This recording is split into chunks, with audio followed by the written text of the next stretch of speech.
Здравствуйте, Здравствуйте. Безопасности дорожного движения. Отделение технического надзора. Старший лейтенант Япаров ТВ. Слушаю. Удостоверение служебное надо показывать?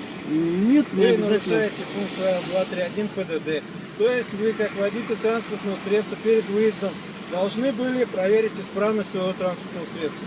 То есть запрещается эксплуатация при неисправности, которые предусмотрены основным положением по допуску транспортных средств к эксплуатации, предусмотрены правила дорожного движения.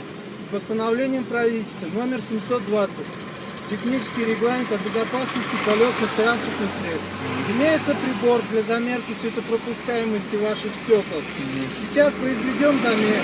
Если вы не согласны, то мы пригласим двух понятых. В присутствии двух понятых Я вас замерим ваши я вас стекла. понял. А вы знаете, когда я тонировку сниму? Сейчас, знаете, когда я тонировку сниму? Сейчас вам расскажу. Как только депутат великодушный, законодатель добродушный, как только каждый представитель органов властей своей рукой изданных законов и вестей жить будет так, как Конституция велит, и в новостях, как о законности твердит, тогда и я, поэт душой, традиций продолжатель вековой, сниму весь мрак со стекол, не глядя, и с палкой рука отныне не взмахнет твоя. Ну а пока слуга народа сытый, по кругу пленкой вклеен он, душой своей совсем не мыты, с ухмылкой шлет людей всех вон. Пока на изданный собой уже плюет закон, а мне твердит для всех, как важен он, под пение путан доволен сей лжебарон, народным златом весь оплачен праздный звон. И вот отсюда исходя, тонирован останусь я.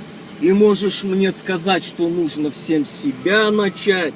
Уж начал я давно, ни вор и ни мажор, и что лет 25 уже прошло, да?